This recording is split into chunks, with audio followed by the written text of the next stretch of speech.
What if I told you that after 25 years of silence, one of Honda's most legendary names has returned, and it's not what anyone expected?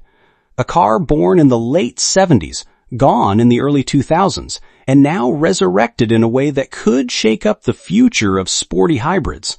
This is the 2026 Honda Prelude, and it may just be the car that changes how we think about driving forever. The Prelude was never just another model in Honda's lineup. Back then, you had the Civic, the Accord, and the Prelude. 3 names, each with its own purpose. The Civic gave you practicality. The Accord offered space and comfort. But the Prelude was something else entirely. It was the car for people who wanted driving to feel special. For years, it carried that torch, then vanished in 2001. And now, on its 25th anniversary, it's back. But here's the twist. It's no ordinary reboot. At first glance, the design tells you everything. The production version looks nearly identical to the show-stopping concept from Japan's mobility show. The low stance, the sharp fenders, that jet fighter nose with piercing LED eyes. It's as if the prototype rolled straight off the stage and into reality. And that boost blue paint? It doesn't just shine. It signals that Honda wanted this car to make a statement.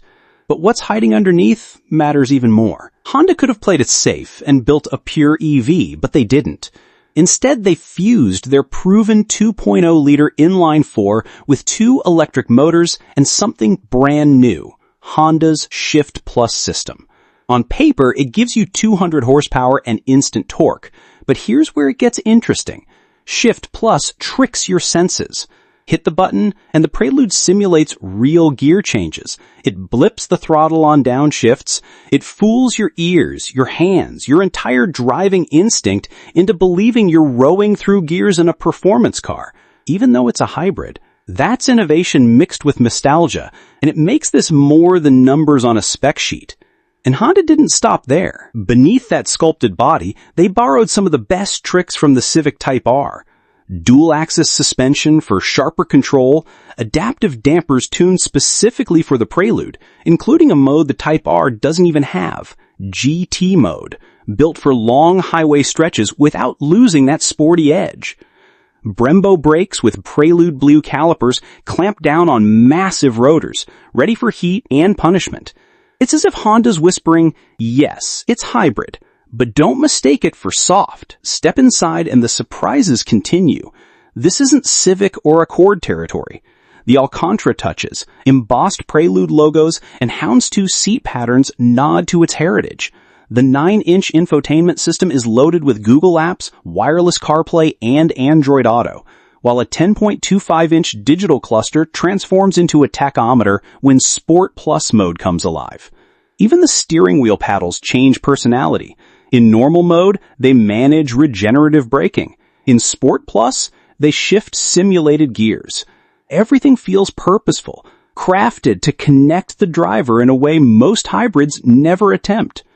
And then comes the part nobody expected. The Prelude is now a hatchback. Practical, usable, with enough cargo room to embarrass some small SUVs. 2 rear seats may not be perfect for adults, but they're just right for kids, for friends on a quick trip, or simply extra space when life calls for it. Suddenly, the Prelude isn't just a weekend toy. It's a one-car solution. So here's the question that lingers. Is this the future we didn't know we wanted? A car that looks like a sports coupe, feels like a performance machine, yet carries the responsibility of a hybrid. Honda could have played nostalgia safe, but instead they reinvented the Prelude into something no one else in its class is offering. And maybe, just maybe, this bold risk is exactly why it could become 2026's most talked about car. Now here's where I leave you with something to think about. Every revival has 2 outcomes. It either tarnishes the memory of the past, or it writes a new chapter that makes the old legend stronger. The Prelude is standing right at that crossroads. The only question is, will drivers embrace it as the car that brought passion back to hybrids, or will they turn away because it isn't the same Prelude they remember? The answer won't come from Honda's press release or from any review. It'll come from the people who decide to drive it. So when you see a Boost Blue Prelude glide past you on the road in 2026, ask yourself this: are you watching Honda's boldest comeback succeed, or witnessing a classic name fade for the last time?